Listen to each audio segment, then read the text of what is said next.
Greetings from North Texas. We're going to check in on the North Texas housing market once again. Hope everyone enjoyed their fall's fall. It looks like summer is sticking around for another week or two before the cool finally sets in. Inflated home prices continue to curb Denton County home sales.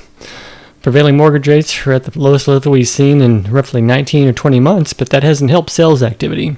Closed sales were down 7% year over year in the DFW area, and sales were down 9% across Denton County, while pending sales slid 14%. It might have something to do with the prices. Average home prices in Denton County were up 5.7% from a year ago, floating with that spring 2022 bubble top again. Official stats show that we still haven't taken it out yet. Across the Dallas-Fort Worth metro area, the story is still the same. High prices are putting a big dent in real estate transactions. Existing home inventory marches higher. Most of the pandemic-era stimulus has been spent. Now we're seeing fundamental demand-driven normal factors like employment and income filter through the housing market.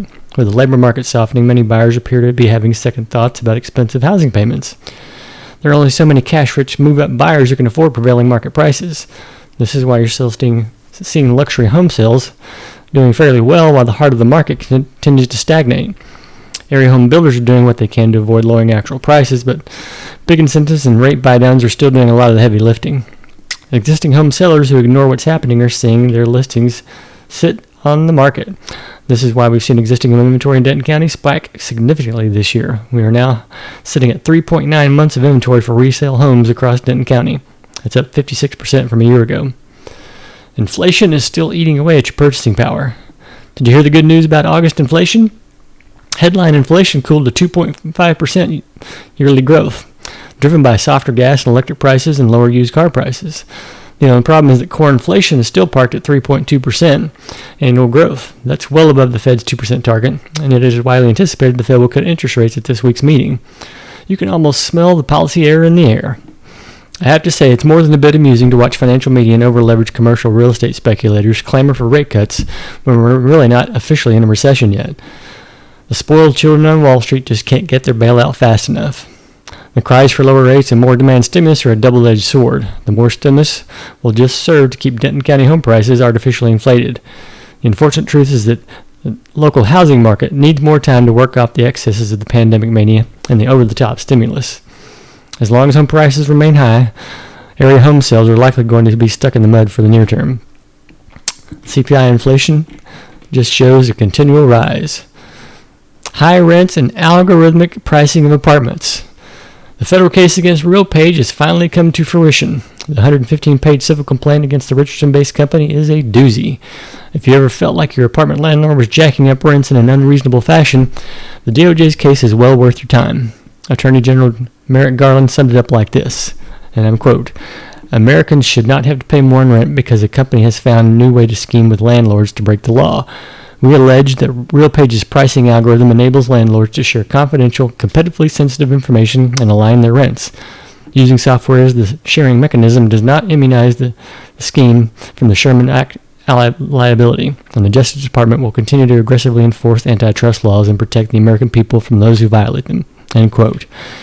The DOJ's case includes some egregious behavior cited by internal documents and even sworn testimony.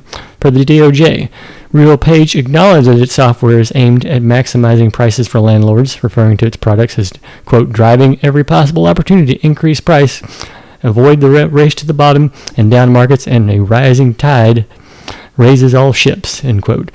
A RealPage executive observed that its products help landlords avoid competing on the merits, noting that, quote, "there is greater good in everybody succeeding versus essentially trying to compete against one another in the way that actually keeps the entire industry down," end quote.